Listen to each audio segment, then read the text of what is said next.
ಈ ಪ್ರಶ್ನೆ ರೈಲ್ವೆಗೆ ಸಂಬಂಧಿಸಿದ ಪ್ರಶ್ನೆಯಾಗಿದೆ. ಪ್ರಶ್ನೆ ಈ ತರ ಇದೆ ನೋಡಿ. 120 ಮೀಟರ್ ಉದ್ದದ ರೈಲು 60 ಕಿಲೋಮೀಟರ್ ಪ್ರತಿ ಗಂಟೆ ವೇಗದಲ್ಲಿ ಚಲಿಸುವ ಸೇತುವೆನ 18 ಸೆಕೆಂಡುಗಳಲ್ಲಿ ಹಾದು ಹೋಗುತ್ತದೆ. ಸೇತುವೆಯ ಉದ್ದವನ್ನ ಕಂಡುಹಿಡಿಯಿರಿ ಅಂತ ಇದೆ. ಇಲ್ಲಿ ನಮ್ಗೆ ಏನೇನು ಗೊತ್ತಿರಬೇಕು. ಈಗ ಉದ್ದ ಅಂತಂದ್ರೆ ಈಗ ಸೇತುವೆಯನ್ನ ದಾಟ್ತಾ ಹೋಗ್ತದೆ ರೈಲು. ಸೊ ಫಸ್ಟ್ ಇಲ್ಲಿ ಬರಲೇಬೇಕದು. ಇಲ್ಲಿಂದ ಸ್ಟಾರ್ಟ್ ಮಾಡಿದ್ದು ಇಲ್ಲಿ ಬರಬೇಕಾ? ನೆಕ್ಸ್ಟ್ ಆ ರೈಲು ತನ್ನನ್ನ ತಾನು ದಾಟ್ಕೋಬೇಕು. ಹಾಗಾದ್ರೆ ಇಲ್ಲಿ ಆ ಸೇತುವೆ ಅಂತಂದ್ರೆ ಆ ಬ್ರಿಡ್ಜ್ ಲೆಂತ್ ಮತ್ತೆ ಆ ಟ್ರೈನ್ ಲೆಂತ್ ಎರಡು ಇಲ್ಲಿ ಪ್ಲಸ್ ಆಗಿರುತ್ತೆ. ಇದು ದೂರ ಆಗಿರುತ್ತೆ. ಓಕೆ, ಹಾಗಾದ್ರೆ ದೂರ ಅಂತಂದ್ರೆ ಎಷ್ಟು ವೇಗದಲ್ಲಿ ಎಷ್ಟು ಸಮಯ ಬೇಕು. ಓಕೆ, ವೇಗ ಎಷ್ಟು ಮತ್ತೆ ಸಮಯ ಎಷ್ಟು. ಸೊ ಇಲ್ಲಿಂದ ಇಲ್ಲಿವರೆಗೂ ದೂರನ ಹೇಳ್ಬಹುದು. ಓಕೆ, ಹಾಗಾದ್ರೆ ವೇಗ ಎಷ್ಟಿದೆ? 60 ಕಿಲೋಮೀಟರ್ ಪ್ರತಿ ಗಂಟೆ ಇದೆ. ಸಮಯ 18 ಸೆಕೆಂಡ್ ಇದೆ. ಇಲ್ಲಿ ನೋಡಿ, ಇದು ಗಂಟೆಗೆ ಇದೆ. ಗಂಟೆಗೆ 60 ಕಿಲೋಮೀಟರ್ ಇದೆ, ಇಲ್ಲಿ ಸೆಕೆಂಡ್ ಇದೆ. ಹಂಗಾರೆ ಈ ಕಿಲೋಮೀಟರ್ ಪರ್ ಅವರ್ ಕೊಟ್ಟು ಇಲ್ಲಿ ಸೆಕೆಂಡ್ ಅಲ್ಲಿ ಕೇಳಿದ್ರೆ, ಯಾವಾಗ ಕಿಲೋಮೀಟರ್ ಪರ್ ಅವರ್ ಕೊಟ್ಟು ಇಲ್ಲಿ ಸೆಕೆಂಡ್ ಅಲ್ಲಿ ಕೇಳಿದ್ರೆ ನಾವು ಮೀಟರ್ ಪರ್ ಸೆಕೆಂಡಿಗೆ ಕನ್ವರ್ಟ್ ಮಾಡಬೇಕು. ಹೇಗೆ ಅಂದ್ರೆ 5/18 ಇಂದ ಮಲ್ಟಿಪ್ಲೈ ಮಾಡಬೇಕು. ಓಕೆ, ಇದು ಚಾಪ್ಟರ್ ವೈಸ್ ಕ್ಲಾಸ್ ಅಲ್ಲಿ ಇದನ್ನ ಬೇಸಿಕ್ ಎಲ್ಲ ಹೇಳ್ತೀನಿ. ಸೊ 5/18 ಇಂದ ಮಲ್ಟಿಪ್ಲೈ ಮಾಡಬೇಕು. ಆಯ್ತು, ಇವಾಗ ಇದೇನಾಗುತ್ತೆ? ಮೀಟರ್ ಪರ್ ಸೆಕೆಂಡ್ ಆಗುತ್ತೆ. ಇದನ್ನು ಸೆಕೆಂಡ್ ಇದೆ, ಸೆಕೆಂಡ್ ಕ್ಯಾನ್ಸಲ್ ಆಗುತ್ತೆ. ಈ 18 ಕ್ಯಾನ್ಸಲ್, ಇದು 300 ಮೀಟರ್ ಆಗುತ್ತೆ. ಹಾಗಾದ್ರೆ ಆ ರೈಲು ಇಲ್ಲಿಂದ ಇಲ್ಲಿಗೆ 300 ಮೀಟರ್ ಕ್ರಮಿಸ್ಬೇಕಾಗುತ್ತೆ. ಈ 300 ಮೀಟರ್ ಅಲ್ಲಿ ನಮಗೇನು ಹೇಳಿದ್ದಾರೆ ಅಂದ್ರೆ, ಈ ಟ್ರೇನು 120 ಮೀಟರ್ ಇದೆ ಅಂತ ಹೇಳಿದ್ದಾರೆ. ಈ ಟ್ರೇನ್ 120 ಮೀಟರ್ ಇದ್ರೆ ಆ ಬ್ರಿಡ್ಜ್ ಎಷ್ಟಿರುತ್ತೆ? ಈ 300 ಮೀಟರ್ ಇದೆಲ್ಲ, ಈ 300 ಮೀಟರ್ದಲ್ಲಿ 120 ಮೀಟರ್ ರೈಲ್ ಇದ್ರೆ ಇನ್ನು 180 ಮೀಟರ್ ಏನಾಗಿರುತ್ತೆ? ಸೇತುವೆ ಆಗಿರುತ್ತೆ. ಓಕೆ, 5/18 ಮಾಡಿದ್ರೆ ಮಾತ್ರ ಅದು ಮೀಟರ್ ಪರ್ ಸೆಕೆಂಡ್ ಕನ್ವರ್ಟ್ ಆಗುತ್ತೆ. ಟೈಮ್ ಕೂಡ ಸೆಕೆಂಡ್ ಇದೆ, ಅವಾಗ ಕರೆಕ್ಟ್ ಮ್ಯಾಚ್ ಆಗುತ್ತೆ. ಸೊ ಈ 300ರಲ್ಲಿ ಏನೇನು ಬರುತ್ತೆ? ಟ್ರೇನು ಬರುತ್ತೆ ಮತ್ತೆ ಬ್ರಿಡ್ಜ್ ಲೆಂತ್ ಎರಡು ಬರುತ್ತೆ. ಅದಕ್ಕೆ ನಾವು ಟ್ರೈನ್ ಲೆಂತ್ನ ಮೈನಸ್ ಮಾಡಬೇಕು. ಟ್ರೈನ್ ಲೆಂತ್ನ ಮೈನಸ್ ಮಾಡಿದ್ರೆ ನಮಗೆ ಬ್ರಿಡ್ಜ್ ಲೆಂತ್ ಸಿಗುತ್ತೆ. ಓಕೆ, ಮುಂದಿನ ಪ್ರಶ್ನೆ ನೋಡೋಣ. ಮುಂದಿನ ಪ್ರಶ್ನೆ ತುಂಬಾ ಸಿಂಪಲ್ ಇದೆ ನೋಡಿ. ಈ ತರ ಕ್ವಶನ್ ಎಕ್ಸಾಮ್ ಅಲ್ಲಿ ಕೇಳ್ತಾರೆ. ಇದು ಸಾಮಾನ್ಯ ಪರೀಕ್ಷೆ ಅಥವಾ ಅನಾಲಜಿ ಅಂತ ಒಂದು ಚಾಪ್ಟರ್ ಬರುತ್ತೆ, ಅದ್ರ ಮೇಲಿನ ಪ್ರಶ್ನೆ. ಇಲ್ಲಿ ನೋಡಿ, ಇಲ್ಲಿ ಒಂದು ಕೋಡ್ 16 7 81. ಇದೇ ರೀತಿ 24 16 64 ಆದ್ರೆ ಈ 4 ಆಪ್ಷನ್ದಲ್ಲಿ ಯಾವುದು ಸರಿ ಅಂತ. ಇಲ್ಲಿ 81 ಕೊಟ್ಟಿದ್ದಾನೆ, 64 ಕೊಟ್ಟಿದ್ದಾನೆ ಅಂದ್ರೆ ಅರ್ಥ ಮಾಡ್ಕೊಳ್ಳಿ, ಇದು ಸ್ಕ್ವೇರ್ ಮೇಲಿನ ಪ್ರಶ್ನೆ. ಹಂಗಾರೆ ಆ 81 ಹೇಗಾದ್ರೂ ಮಾಡಿ 9 ಆಗ್ಬೇಕು. ಆ 81 ಅಂದ್ರೆ 9 ಸ್ಕ್ವೇರ್ ಅಲ್ಲ. ಇಲ್ಲಿ ನೋಡಿ, ಈ 16ರಲ್ಲಿ 7ನ್ನ ಕಳೆದ್ರೆ, ಈ 16ರಲ್ಲಿ 7ನ್ನು ಕಳೆದ್ರೆ 9. ಅದೇ 9 ಸ್ಕ್ವೇರ್ 81 ಆಗಿದೆ. ಅದೇ ರೀತಿ 24ರಲ್ಲಿ 16ನ್ನ ಕಳೆದ್ರೆ 8 ಸ್ಕ್ವೇರ್ 64. ಹಂಗಾದ್ರೆ ಯಾವ್ದು ಮ್ಯಾಚ್ ಆಗುತ್ತೆ? ಆಪ್ಷನ್ ಎ ಚೆಕ್ ಮಾಡೋಣ. 13ರಲ್ಲಿ 7 ಹೋದ್ರೆ 6 ಸ್ಕ್ವೇರ್ 36. ಇಲ್ಲಿ ಸಹ 36 ಕೊಟ್ಟಿದ್ದಾನೆ. ಸೊ ಇಲ್ಲಿ ನೀವು ಚೆಕ್ ಮಾಡಿದ್ರೆ 18 ಸ್ಕ್ವೇರೇ ಅಲ್ಲ. 100 ಆಗ್ಬೇಕಂದ್ರೆ ನಿಮ್ಗೆ 10 ಬರ್ಬೇಕು, ಇದು 10 ಆಗೋದಿಲ್ಲ. ಇದು 8 ಸ್ಕ್ವೇರ್ ಅಲ್ಲ. ಹಾಗಾದ್ರೆ ಸರಿಯಾದ ಉತ್ತರ ಆಪ್ಷನ್ ಎ. ಮುಂದಿನ ಪ್ರಶ್ನೆ ಸಮಯ ಮತ್ತು ಕೆಲಸದ ಮೇಲಿನ ಪ್ರಶ್ನೆ ಈ ತರ ಇದೆ ನೋಡೋಣ. 5 ಮಹಿಳೆಯರು ಒಂದು ಕೆಲಸವನ್ನ 8 ದಿನಗಳಲ್ಲಿ ಪೂರ್ಣಗೊಳಿಸಬಹುದು. ಆದರೆ 8 ಮಕ್ಕಳು ಅದೇ ಕೆಲಸವನ್ನ ಪೂರ್ಣಗೊಳಿಸಲು 10 ದಿನಗಳನ್ನ ತೆಗೆದುಕೊಳ್ಳುತ್ತಾರೆ. 2 ಮಹಿಳೆಯರು ಮತ್ತು 4 ಮಕ್ಕಳು ಕೆಲಸವನ್ನ ಪೂರ್ಣಗೊಳಿಸಲು ಎಷ್ಟು ದಿನಗಳನ್ನ ತೆಗೆದುಕೊಳ್ಳುತ್ತಾರೆ? ಇಲ್ಲಿ ನೀವು ಈ ಕೆಲಸವನ್ನ ಮ್ಯಾಚ್ ಮಾಡಬೇಕು. ಇಲ್ಲಿ 5 ಮಹಿಳೆಯರು 8 ದಿನದಲ್ಲಿ ಮಾಡ್ತಾರೆ. 5 ಮಹಿಳೆಯರು ಒಂದು ಕೆಲಸನ 8 ದಿನದಲ್ಲಿ ಮಾಡಿದ್ರೆ, ಒಂದು ದಿನದ ಕೆಲಸ ಮಾಡಬೇಕು ಅಂದ್ರೆ ಎಷ್ಟು ಮಹಿಳೆಯರ ಅವಶ್ಯಕತೆ ಇದೆ ನೋಡಿ. ಒಂದೇ ದಿನದಲ್ಲಿ ಮುಗಿಬೇಕು ಅಂತಂದ್ರೆ ಇದು 5 ಏನಿದೆಲ್ಲ ಅದ್ರ 8 ದಿನದಲ್ಲಿ ಮುಗಿಯಬೇಕು ಅಂದ್ರೆ ಅದು 5 8 40 ಮಹಿಳೆಯರ ಅವಶ್ಯಕತೆ ಇದೆ. ಓಕೆ, ಇದು 5 8 40 ಮಹಿಳೆಯರು. ಇಲ್ಲಿ 8 ಮಕ್ಕಳು 10 ದಿನದಲ್ಲಿ ಮುಗಿಸ್ತಾರೆ ಅಂದ್ರೆ 8 10 ಇದು ಮಹಿಳೆ, ಇವರು ಮಕ್ಕಳು. ಈಗ ಇದೇನಾಯ್ತು, ಒಂದು ದಿನದ ಕೆಲಸ ಆಯ್ತು. ಒಂದು ದಿನದ ಕಂಡುಹಿಡಬೇಕು, ಮ್ಯಾಚ್ ಮಾಡ್ಕೋಬೇಕು. ಹಾಗಾದ್ರೆ ಇದು 40 ಮಹಿಳೆಯರು 80 ಮಕ್ಕಳ ಸಾಮರ್ಥ್ಯಕ್ಕೆ ಸಮ. ಒಂದು ಕೆಲಸ ಮಾಡಿದ್ರೆ 40 ಮಹಿಳೆಯರು ಬೇಕು, ಇಲ್ಲ 80 ಮಕ್ಕಳು ಬೇಕು.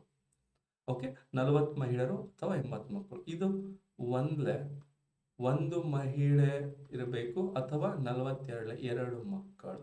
ನೋಡಿ, ಒಂದು ಮಹಿಳೆ ಅಂದ್ರೆ 2 ಮಕ್ಕಳಿಗೆ ಸಮ. ಒಂದು ಮಹಿಳೆಯ ಸಾಮರ್ಥ್ಯ 2 ಮಕ್ಕಳ ಸಾಮರ್ಥ್ಯಕ್ಕೆ ಸಮ. ಇಲ್ಲಿ ಏನ್ ಹೇಳಿದಾನೆ, 2 ಮಹಿಳೆಯರು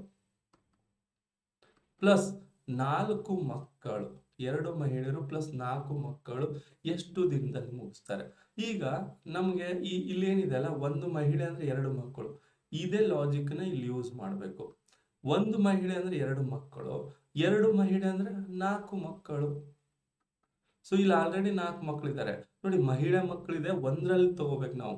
ಓಕೆ, ಸೊ 2 ಮಕ್ಕಳಲ್ಲಿ ತಗೋಬೇಕು ಅಥವಾ 2 ಮಹಿಳೆಯಲ್ಲಿ ತಗೋಬೇಕು.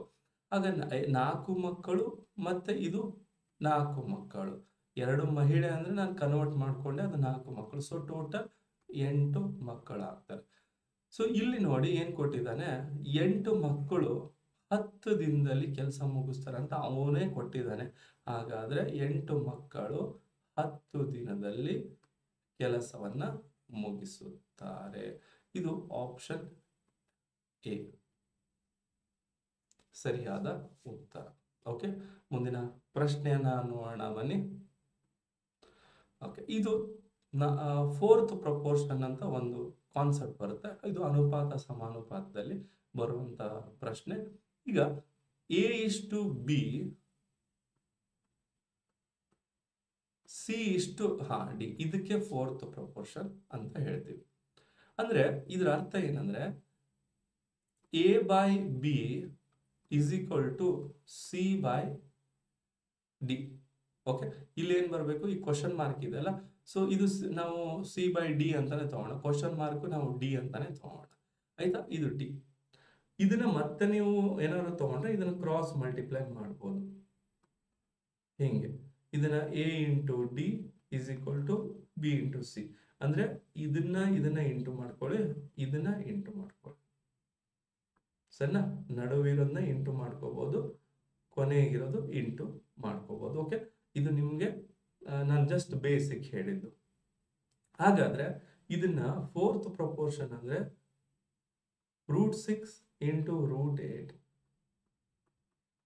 = √21 ? ನಾವೇನ್ ಮಾಡೋಣ, ಇದನ್ನ ಇಂಟು ಮಾಡೋಣ, ಇದನ್ನ ಡಿವೈಡ್ ಮಾಡೋಣ. ಹಂಗಾದ್ರೆ √8 × √21 ಇದು ರೂಟ್ ಒಳಗೆ ಬಂದ್ಬಿಡುತ್ತೆ. ಅದೇ ರೀತಿ ಇದು ಡಿವೈಡ್ ಬೈ ಏನಿದೆಲ್ಲ ಅದನ್ನು ರೂಟ್ ಒಳಗೆ ನಾವು ತಗೋಬಹುದು. ಓಕೆ, ಸೊ √8 × √21 ಇದು.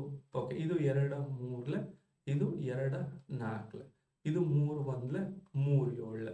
ಈಗ ಈ ರೂಟ್ ಒಳಗೆ 4 ಇದೆ ನೋಡಿ, ರೂಟ್ ಒಳಗೆ 4 ಇತ್ತು ಅಂದ್ರೆ 4ನ್ನ ನೀವು ರೂಟ್ ತೆಗೆದ್ರೆ 2, ಅದೇ 2ನ್ನ ಸ್ಕ್ವೇರ್ ಮಾಡಿದ್ರೆ 4. ಓಕೆ, 4ರ ವರ್ಗಮೂಲ ಅಂದ್ರೆ 2, ಅದೇ 9ರ ವರ್ಗಮೂಲ ಅಂದ್ರೆ ಅದು 3, 16ರ ವರ್ಗಮೂಲ ಅಂದ್ರೆ 4. ಹಂಗಾರೆ ಇಲ್ಲಿ 4ರ ವರ್ಗಮೂಲ 2 ಹೊರಗೆ ಬರುತ್ತೆ. 7ರ ವರ್ಗಮೂಲ ನಮ್ಗೆ ಗೊತ್ತಿಲ್ಲ, ಅದಕ್ಕೆ 7ನ ಹಾಗೆ ತಗೋತೀವಿ.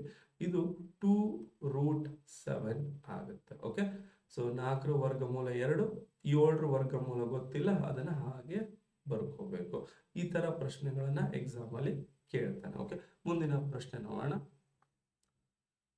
ಈ ಪ್ರಶ್ನೆಯಲ್ಲಿ ಏನ್ ಕೇಳಿದಾನೆ, ನಗರದಲ್ಲಿ ಕರಡಿಗಳ ಜನಸಂಖ್ಯೆಯು ಪ್ರತಿ ವರ್ಷ 3% ಅಷ್ಟು ಬೆಳೆಯುತ್ತಿದೆ. ನಗರದಲ್ಲಿ ಪ್ರಸ್ತುತ ಕರಡಿಗಳ ಸಂಖ್ಯೆ 21,218 ಆದರೆ 2 ವರ್ಷಗಳ ಹಿಂದೆ ಕರಡಿಗಳ ಸಂಖ್ಯೆ ಎಷ್ಟು ಇತ್ತು ಅಂತ ಕೇಳಿದಾನೆ. ನೋಡೋಣ ಬನ್ನಿ ಹೇಗೆ ಸಾಲ್ವ್ ಮಾಡಬೇಕು ಅಂತ. 2 ವರ್ಷದ ಹಿಂದೆ ನಾವು A ಅಂತ ತಗೋಣ, ಅದು 3% ಹೆಚ್ಚಾಗಿದೆ ಅಂತಂದ್ರೆ ಇದು 100ಕ್ಕೆ 3 ಹೆಚ್ಚಾಗಿದೆ. ಓಕೆ, 103% ಆಗುತ್ತೆ. 3% ಹೆಚ್ಚಳ ಅಂದ್ರೆ 103%. ಮತ್ತೆ ಇದು 3% ಹೆಚ್ಚಾಗಿದೆ ಅಂದ್ರೆ 103% ಆಗುತ್ತೆ. ಫೈನಲ್ ಇದು 21,218.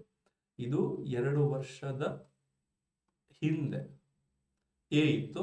3% ಹೆಚ್ಚಳ ಅಂದ್ರೆ 103, ಹೆಚ್ಚಳ ಅಂದ್ರೆ ಪ್ಲಸ್ ಮಾಡ್ಕೋಬೇಕು, ಇದನ್ನು ಪ್ಲಸ್ ಮಾಡ್ಕೋಬೇಕು. 2 ವರ್ಷ ನಂತರ 21,218 ಬರುತ್ತೆ. ಈಗ ಇದನ್ನ ಕಟ್ತಾ ಹೋಗೋಣ ಬನ್ನಿ. 103 ಒಂದ್ಲೆ, 103 ಎರಡ್ಲೆ. ಸೊ ಎಷ್ಟಾಯಿತು? 206 ಆಯಿತು. ಇನ್ನು ಉಳಿದಿದ್ದು 618. ಸೊ ಈಗ ಇಲ್ಲಿ 6 ಉಳಿತಾ ಆಯ್ತಾ? ಇಲ್ಲಿ 6 ಉಳಿದಿದೆ. ಬಟ್ ಈಗ 6 ಭಾಗ ಆಗೋದಿಲ್ಲ. ಓಕೆ, ಈ 6 ಇದನ್ನ ಕೆಳಗೆ ಬರಿತೀನಿ. ಈ 6 ಏನಿದೆ ಭಾಗ ಆಗಲ್ಲ. ಅದಕ್ಕೆ 1 ತಗೋಬೇಕು ಅಂತಂದ್ರೆ ಇಲ್ಲಿ 0 ತಗೋ. ಓಕೆ, ಅವಾಗ ಇದೇನಾಯ್ತು? 6 ಭಾಗ ಆಗಲ್ಲ. 6 ಭಾಗ ಆಗಲ್ಲ. ಅದಕ್ಕೆ ನಾವು ನೆಕ್ಸ್ಟ್ 1. ಓಕೆ, ನೆಕ್ಸ್ಟ್ 1 ತಗೋಬಹುದು. ಇದು 6 ಭಾಗ, ನೆಕ್ಸ್ಟ್ 1 ತಗೋ 61 ಆಗುತ್ತೆ. 61 ಭಾಗ ಆಗಲ್ಲ. ಅದಕ್ಕೆ 8 ತಗೋಬೇಕು ಅಂತಂದ್ರೆ ಇಲ್ಲಿ 0. ಓಕೆ, 1ಕ್ಕಲ್ಲ 8. ಮುಂದಿಂದು ನಾವು 1 ತಗೋಬಹುದು. ಬಟ್ ಇದು ಭಾಗ ಆಗಲ್ಲ ಅಂದ್ರೆ 8 ತಗೋಬೇಕು. 8 ತಗೋಬೇಕಂದ್ರೆ 0 ಕೊಟ್ಟು 8 ತಗೋಬೇಕು. ಈಗ 103 ಎಷ್ಟಲೆ? 618. 103 6ಲೆ, 106ಲೆ 600, 3 6ಲೆ 18, 206 ಆಗುತ್ತೆ. ಓಕೆ, ಸರಿ. ಈಗ 103 ಎಷ್ಟಲೆ? 206, 103 ಎರಡ್ಲೆ. ಹಾಗಾದ್ರೆ ಇಲ್ಲಿ 100 ಇದೆ, ಇಲ್ಲಿ 100 ಇದೆ, ಇಲ್ಲಿ 2 ಇದೆ. ಅವನ್ನ 100ನ ಬಲಕ್ಕೆ ನೀವು ತಗೊಂಡು ಹೋದ್ರೆ ಅವು ಇಂಟು ಆಗುತ್ತೆ. ಎಷ್ಟಾಯ್ತು? 4 0 ಬರುತ್ತೆ. ಅಂದ್ರೆ 20,000 ಆಗುತ್ತೆ. ಹಾಗಾದ್ರೆ 3% ಹೆಚ್ಚು ಅಂತಂದ್ರೆ ನೀವು 103% ತಗೋಬೇಕು. 3% ಕಡಿಮೆ ಅಂತಂದ್ರೆ ನೀವು 97% ತಗೋಬೇಕು. ಓಕೆ, ಮುಂದಿನ ಪ್ರಶ್ನೆ ನೋಡೋಣ. ಇದು ಸ್ಥಾನ ಹೊಂದಾಣಿಕೆ ಮೇಲಿನ ಪ್ರಶ್ನೆ. ಓಕೆ, ಡೈರೆಕ್ಟ್ ಆಗಿ ಸಾಲ್ವ್ ಮಾಡೋಣ ಬನ್ನಿ. 6 ಹುಡುಗಿಯರಿದ್ದಾರೆ. ಒಂದು ವೃತ್ತಾಕಾರ ಮೇಜಿನ ಸುತ್ತ ಇದ್ದಾರೆ. ಸೊ 6 ಜನ ಇದ್ರೆ ಇದು 1 2 3 4 5 6. ಇಲ್ಲಿ ಎಸ್ ಅವರು ನೋಡಿ, ಎಸ್ ಅವರು 6ರ ಎಡಕ್ಕೆ 3ನೇ ಸ್ಥಾನ. ಇಲ್ಲಿ 6 ಇದ್ರೆ ಎಸ್ 3ನೇ ಸ್ಥಾನ. ಇದು 1 2 3ನೇ ಸ್ಥಾನ. ಎಸ್ ಅವರು 6ನ ಎಡಕ್ಕೆ 3ನೇ ಸ್ಥಾನದಲ್ಲಿ ಕುಳಿತಿದ್ದಾರೆ. ಪಿ ಅವರು 6ನ ಬಲಕ್ಕೆ ಮತ್ತು ಡಿ ಯ ತಕ್ಷಣಕ್ಕಿದ್ದಾರೆ. ಯಾರು? ಪಿ 6ನ ಬಲಕ್ಕೆ, 6ನ ಬಲಕ್ಕೆ ಮತ್ತು ಡಿ ಯ ತಕ್ಷಣ ಎಡಕ್ಕಿದ್ದಾರೆ. ಸೊ ಡಿ ಯ ತಕ್ಷಣ ಎಡಕ್ಕೆ ಪಿ ಇದ್ದಾರೆ. ಪಿ ಬಗ್ಗೆ ಹೇಳ್ತಿದ್ದಾರೆ. ಓಕೆ, ಎಂ ಅವರು 6ನ ತಕ್ಷಣ ಎಡಕ್ಕಿದ್ದಾರೆ. ಎಂ ಅವರು 6ನ ತಕ್ಷಣ ಎಡಕ್ಕಿದ್ದಾರೆ. ಸೊ ಇದಕ್ಕೇನು ಹೇಳೋದೇ ಬೇಡ. ಅಷ್ಟು 5 ಜನ ಗೊತ್ತಿದೆ. ಇನ್ನೊಬ್ರು ಯಾರಿದ್ದಾರೆ ನೋಡಿ, ಇನ್ನೊಬ್ರು ಯಾರಿದ್ದಾರೆ ಅದನ್ನ ಫಿಲ್ ಮಾಡ್ಬೋದು. ಇಲ್ಲಿ ಕೊಟ್ಟಿರ್ತಾರೆ ನೋಡಿ ಅವನು. ಕೆ ಅವರು ಎಸ್ ರ ತಕ್ಷಣ ಬಲಕ್ಕಿದ್ದಾರೆ. ಈ ಎಸ್ ನಡು ನೋಡಿ, ಯಾರು ಹಿಂಗೆ ಸೆಂಟ್ರ್ ಮುಖ ಕೆಳಗ್ ಮುಖ ಮಾಡ್ತಾರಲ್ಲ ಅವರಿಗೆ ಇದು ಬಲ ಆಗಿರುತ್ತೆ, ಇದು ಎಡ ಆಗಿರುತ್ತೆ. ಓಕೆ, ಸರಿ. ಈಗ ಪ್ರಶ್ನೆ ಏನ್ ಕೇಳಿದಾನೆ? ಕೆ ಮತ್ತು ಡಿ ಯ ತಕ್ಷಣದ ನೆರೆಹೊರೆಯವರು ಯಾರು? ಕೆ ಮತ್ತು ಡಿ ಗೆ ನೆರೆಹೊರೆಯವರು ಯಾರು? ಕೆ ಮತ್ತು ಡಿ ಗೆ ನೆರೆಹೊರೆಯವರು, ಕೆಗೂ ನೆರೆಹೊರೆ ಇರ್ಬೇಕು, ಡಿಗೂ ನೆರೆಹೊರೆ ಇರ್ಬೇಕು. ಅದು ಎಸ್ ಮಾತ್ರ. ಓಕೆ, ಮುಂದಿನ ಪ್ರಶ್ನೆ ನೋಡೋಣ. ಇದು ಸರಾಸರಿ ಮೇಲಿನ ಪ್ರಶ್ನೆ. 10 ವಸ್ತುಗಳ ಸರಾಸರಿ ಬೆಲೆ 89. ಒಂದು ವಸ್ತುವಿನ ಬೆಲೆ 35 ಆಗಿದ್ದರೆ ಉಳಿದ 9 ವಸ್ತುಗಳ ಸರಾಸರಿ ವೆಚ್ಚ ಕಂಡುಹಿಡಿಯಿರಿ. ನೋಡಿ, 10 ವಸ್ತುಗಳ ಸರಾಸರಿ ಬೆಲೆ 89 ಅಂದ್ರೆ ಟೋಟಲ್ 890 ಆಗುತ್ತೆ. ಅದರಲ್ಲಿ ಒಂದು ವಸ್ತುನ 35ನ ತೆಗೆದು ಹಾಕಿ. ನೀವು ಒಂದು ವಸ್ತುನ ತೆಗೆದು ಹಾಕಿದ್ರೆ ಇನ್ನು 9 ವಸ್ತು ಇದೆ. 890ರಲ್ಲಿ 30 ಹೋದ್ರೆ 860, ಇನ್ನು ಹೋದ್ರೆ 855. ಹಾಗಾದ್ರೆ 9 ವಸ್ತುಗಳ ಬೆಲೆ 855 ಆದ್ರೆ ಒಂದ್ರದ್ದು ಏನಾಗುತ್ತೆ? 9 ಒಂದ್ಲೆ, ಇದು 9 9ಲೆ 81, 4 ಉಳಿಯುತ್ತೆ 45, 9 5ಲೆ 45. ಹಾಗಾದ್ರೆ ಒಂದು ವಸ್ತು ಅಂದ್ರೆ ಸರಾಸರಿ 9ರದ್ದು 855 ಆದ್ರೆ ಪ್ರತಿಯೊಂದು 95 ಆಗುತ್ತದೆ. ಓಕೆ, ಮುಂದಿನ ಪ್ರಶ್ನೆ ನೋಡೋಣ. ಈ ತರ ಪೇಪರ್ ಫೋಲ್ಡಿಂಗ್ ಮೇಲೆ ನಿಮಗೆ ಕ್ವಶನ್ಸ್ಗಳು ಎಕ್ಸಾಮ್ ಅಲ್ಲಿ ಕೇಳ್ತಾರೆ. ಒಂದು ಪೇಪರ್ ತಗೊಂಡಿದ್ದಾರೆ ಆಯ್ತಾ. ಒಂದು ಪೇಪರ್ನ ತಗೊಂಡು ಮೊದಲು ಅರ್ಧ ಫೋಲ್ಡ್ ಮಾಡಿದ್ದಾರೆ. ಓಕೆ, ಈ ತರ ಅರ್ಧ ಫೋಲ್ಡ್ ಮಾಡಿದ್ದಾರೆ. ಆ ಅರ್ಧ ಮಾಡಿದ್ರು ಮತ್ತೆ ಅರ್ಧ ಮಾಡಿ ಇಲ್ಲಿ ಹಿಂಗೆ ಹೋಲ್ ಹಾಕಿದ್ದಾರೆ ನೋಡಿ. ಓಕೆ, ಈ ತರ ಅಕಸ್ಮಾತ್ ಏನಾದರೂ ಹೋಲ್ ಹಾಕಿದ್ರೆ ಅದು ಓಪನ್ ಮಾಡಿದಾಗ ಯಾವ ತರ ಕಾಣುತ್ತೆ. ಇಲ್ಲಿ ನಿಮಗೆ ಎರಡು ಕಾನ್ಸೆಪ್ಟ್ ಗೊತ್ತಿರಬೇಕು. ಒಂದು ಮಿರರ್ ಇಮೇಜು, ಇನ್ನೊಂದು ವಾಟರ್ ಇಮೇಜು. ಮಿರರ್ ಇಮೇಜ್ ಮತ್ತೆ ವಾಟರ್ ಇಮೇಜ್. ಮಿರರ್ ಇಮೇಜ್ ಅಂದ್ರೆ ಲೆಫ್ಟ್ ಅಲ್ಲಿ ಇರೋದೆಲ್ಲ ರೈಟಿಗೆ ಬರುತ್ತೆ. ಓಕೆ, ಇದನ್ನ ಓಪನ್ ಮಾಡಿದಾಗ ಇಲ್ಲಿ ಲೆಫ್ಟ್ ಅಲ್ಲಿ ಕಾಣುತ್ತಲ್ಲ ಅದು ರೈಟ್ ಅಲ್ಲಿ ಬರುತ್ತೆ. ಇಲ್ಲಿ ಲೆಫ್ಟ್ ಅಲ್ಲಿ ಕಾಣ್ತಾ ಇರೋ ರೈಟ್, ಇಲ್ಲಿ ನೋಡಿ ಇದು ಬರ್ತಾ ಇದೆ, ಇದು ಲೆಫ್ಟ್ ಅಲ್ಲಿ ಕಾಣ್ತಾ ಇದೆ ರೈಟ್, ಇದು ರೈಟ್ ಅಲ್ಲಿ ಇದೆಲ್ಲ ಅದು ಲೆಫ್ಟಿಗೆ ಬರುತ್ತೆ. ಓಕೆ, ಇದು ಮಿರರ್ ಇಮೇಜ್. ಮತ್ತೆ ಇದ್ರ ವಾಟರ್ ಇಮೇಜ್ ತಗೋಬೇಕು. ಇಲ್ಲಿ ಕೆಳಗಿದ್ದಿದ್ದು ಮೇಲ್ ಬರುತ್ತೆ, ಇಲ್ಲಿ ಮೇಲ್ ಇದ್ದಿದ್ದು ಕೆಳಗೆ ಬರುತ್ತೆ. ಅದೇ ರೀತಿ ಇಲ್ಲಿ ಕೆಳಗಿದ್ದಿದ್ದು ಮೇಲ್ ಬರುತ್ತೆ, ಇಲ್ಲಿ ಮೇಲ್ಗಡೆ ಇದ್ದಿದ್ದು ಕೆಳಗೆ ಬರುತ್ತೆ. ಸೊ ಈ ತರ ಶೇಪ್ ಯಾವ್ದಿದೆ ನೋಡಿ, ಇಲ್ಲಿ 3 ಬಂದಿದೆ, ಇದಲ್ಲ. ಇದು ಕರೆಕ್ಟ್, ಮ್ಯಾಚ್ ಆಗುತ್ತೆ. ಇದು 2 ಕರೆಕ್ಟ್, ಇದು ರಾಂಗ್ ಇದೆ, ಇಲ್ಲಿ ಇಲ್ಲ ನೋಡಿ. ಅದೇ ರೀತಿ ಇದು ಕೂಡ ರಾಂಗ್ ಇದೆ, ಇಲ್ಲೇನು ಬಂದಿಲ್ಲ, ಇದು ಮೇಲ್ ಬರಬಾರ್ದು, ಇದು ರಾಂಗ್. ಸೊ ಆಪ್ಷನ್ ಬಿ ಸರಿಯಾದ ಉತ್ತರ. ಎಕ್ಸಾಮ್ ಅಲ್ಲಿ ಇದ್ರ ಮೇಲೂ ಪ್ರಶ್ನೆಗಳು ಬರ್ತವೆ. ನೆಕ್ಸ್ಟ್, ಇದು ಒಂದು ಫಿಗರ್ ಸೀರೀಸ್, ಅಂದ್ರೆ ನೆಕ್ಸ್ಟ್ ಮುಂದಿನ ಸರಣಿಯಲ್ಲಿ ಅಂದ್ರೆ ಮುಂದಿನ ಚಿತ್ರ ಯಾವುದು ಅಂತ ಕೇಳ್ತಾನೆ. ಬನ್ನಿ ನೋಡೋಣ ಹೇಗೆ ಸಾಲ್ವ್ ಮಾಡ್ಬೇಕು. ಇದು ನಿಮ್ಗೆ ಈ ತರ ಆಂಗಲ್ಸ್ ಮೇಲೆ ಇರ್ತವೆ ನೋಡಿ, ಈ ತರ ಆಂಗಲ್ಸ್ ಮೇಲೆ ಇರುತ್ತೆ. ಫಸ್ಟ್ ಇದು ಇಲ್ಲಿತ್ತು ನೋಡಿ, ಫಸ್ಟ್ ಇಲ್ಲಿತ್ತು, ಆಮೇಲೆ ಇಲ್ಲಿ ಬಂದಿದೆ, ಆಮೇಲೆ ಕೆಳಗ್ ಮುಖ ಮಾಡಿದೆ, ನೆಕ್ಸ್ಟ್ ನೋಡಿ ಇಲ್ಲಿ ಬಂದಿದೆ, ಇದು ನೆಕ್ಸ್ಟ್ ಇಲ್ಲಿ ಬರಬೇಕು. ಸೊ ಈ ಕಡೆ ಯಾವ್ದಿದೆ, ಇದು ಅಲ್ಲ, ಇದು ಅಲ್ಲ. ಇವೆರಡು ಲೆಫ್ಟ್ ಇದೆ. ಓಕೆ, ಇದ್ರಲ್ಲಿ ಡಿಫ್ರೆಂಟ್ ಯಾವ್ದಿದೆ, ಇದನ್ನ ನೋಡ್ಬೇಕು. ಈಗ ಇವೆರಡು ಡಿಫ್ರೆಂಟ್ ಇದೆಲ್ಲ, ಇದರಲ್ಲಿ ಯಾವುದು ಕರೆಕ್ಟ್ ಆಗುತ್ತೆ ಅನ್ನೋದು ಇವೆರಡರ ಮೇಲೆ ಗೊತ್ತಾಗುತ್ತೆ. ಓಕೆ, ಈಗ ಮತ್ತೊಂದು ಹಾಕೋಣ ಇದೇ ತರ. ಇಲ್ಲಿ ನೋಡಿ, ಫಸ್ಟ್ ಇಲ್ಲಿ ಇದು ಮೇಲ್ ಬಂದಿದೆ ಫಸ್ಟ್, ಆಮೇಲೆ ಇದು ನೋಡಿ ಸೆಕೆಂಡ್ ಇಲ್ಲಿ ಬಂದಿದೆ, ನೆಕ್ಸ್ಟ್ ಕೆಳಗೆ ಬಂದಿದೆ, ಹೌದಾ? ನೆಕ್ಸ್ಟ್ ಫೋರ್ತ್ ಇಲ್ಲಿ ಬಂದಿದೆ. ಈಗ ನೆಕ್ಸ್ಟ್ ಫಿಫ್ತ್ ಮೇಲೆ ಬರಬೇಕು, ಮೇಲೆ ಯಾವುದು ಬಂದಿಲ್ಲ, ಅದು ತಪ್ಪು. ಹಂಗಾದ್ರೆ ಆಪ್ಷನ್ ಡಿ ಏನಿದೆಲ್ಲ ಇದು ಸರಿಯಾದ ಉತ್ತರ. ಓಕೆ, ಮುಂದಿನ ಪ್ರಶ್ನೆ. ಇಲ್ಲಿ ಡೀಲರ್ ತನ್ನ ಸರಕುಗಳನ್ನ 20% ಲಾಭದಲ್ಲಿ ಮಾರಾಟ ಮಾಡುತ್ತಾನೆ. ಆದರೆ 1 kg ತೂಕದ ಬೊಟ್ಟಿನ ಬದಲಿಗೆ 800 ಗ್ರಾಂ ತೂಕದ ಬೊಟ್ಟನ್ನ ಬಳಸುತ್ತಾನೆ. ಅವನ ನಿಜವಾದ ಲಾಭದ ಶೇಕಡಾವಾರನ್ನ ಕಂಡು ಹಿಡಿಯಿರಿ. ಓಕೆ, ಈಗ ಸಿಂಪಲ್ ಆಗಿ ನಿಮ್ಗೆ ಹೇಳಬೇಕು ಅಂತಂದ್ರೆ ನೀವು ಹೇಗೆ ಅರ್ಥ ಮಾಡ್ಕೋಬಹುದು. ಈಗ 1 kg ಅಂದ್ರೆ 1000 ಗ್ರಾಮ್ ಅಂತ, ಹೌದಾ? ನೀವೇನ್ ಮಾಡಿ 1000 ಗ್ರಾಮಿಗೆ 1000 ರೂಪಾಯಿ ಅಂತ ಅನ್ಕೊಳ್ಳಿ. ಓಕೆ, 1000 ಗ್ರಾಮಿಗೆ 1000 ರೂಪಾಯಿ. ಈಗ 1000 ಗ್ರಾಮ್ ಆಕ್ಚುಲಿ ಯೂಸ್ ಮಾಡಬೇಕಾಗಿತ್ತು, ಬಟ್ 800 ಗ್ರಾಮ್ ಯೂಸ್ ಮಾಡಿದ್ದಾರೆ. 1000 ಗ್ರಾಮ್ ಯೂಸ್ ಮಾಡಬೇಕಿತ್ತು, 800 ಗ್ರಾಮ್ ಯೂಸ್ ಮಾಡಿದ್ದಾರೆ. ಅಂದ್ರೆ 800 ಗ್ರಾಮಿಗೆ ಎಷ್ಟು, 800 ರೂಪಾಯಿ. ಓಕೆ, ಬಟ್ 20% ಲಾಭ ತಗೊಂಡಿದಾರಂತೆ. ಅಂದ್ರೆ 1000 ಗ್ರಾಮ್ಗೆ ಅವ್ರು 1000 ಗ್ರಾಮ್ ಕೊಡ್ತೀನಿ ಅಂತ ಹೇಳಿ 20% ಲಾಭ. ಅಂದ್ರೆ 1000 ಗ್ರಾಮಿಗೆ 20% ಅಂದ್ರೆ 10% 100 ರೀ. 1000 ಗ್ರಾಮಿಗೆ 10% 100, 20% 200 ಅಂದ್ರೆ 200 ಲಾಭ. ಅಂದ್ರೆ 1200 ರೂಪಾಯಿ. ಓಕೆ, ಇದು ಗ್ರಾಮ್ ಅಲ್ಲ, 1200 ರೂಪಾಯಿ. ಓಕೆ, ಅಂದ್ರೆ 20%. ಈಗ ನಾನು ದುಡ್ಡಲ್ಲಿ ಹೇಳ್ಬೇಕು, 800 ಗ್ರಾಮ್ ತೂಕ ಮಾಡಿದಾನೆ, 800 ರೂಪಾಯಿ ಆಗಬೇಕಾಗಿತ್ತು.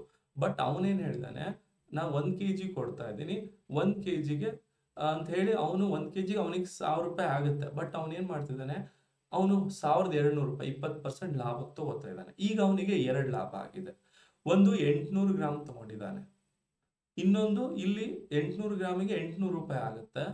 ಬಟ್ ಇಲ್ಲಿ 1200 ರೂಪಾಯಿಗೆ ಮಾರಿದಾನೆ. ಅಂದ್ರೆ ಅವನಿಗೆ ಎಷ್ಟು ಲಾಭ ಆಗುತ್ತೆ, 400 ರೂಪಾಯಿ ಲಾಭ ಆಗುತ್ತೆ. ಅಂದ್ರೆ 800ಕ್ಕೆ ಅವನು 800 ಕೊಟ್ಟಿದ್ದು.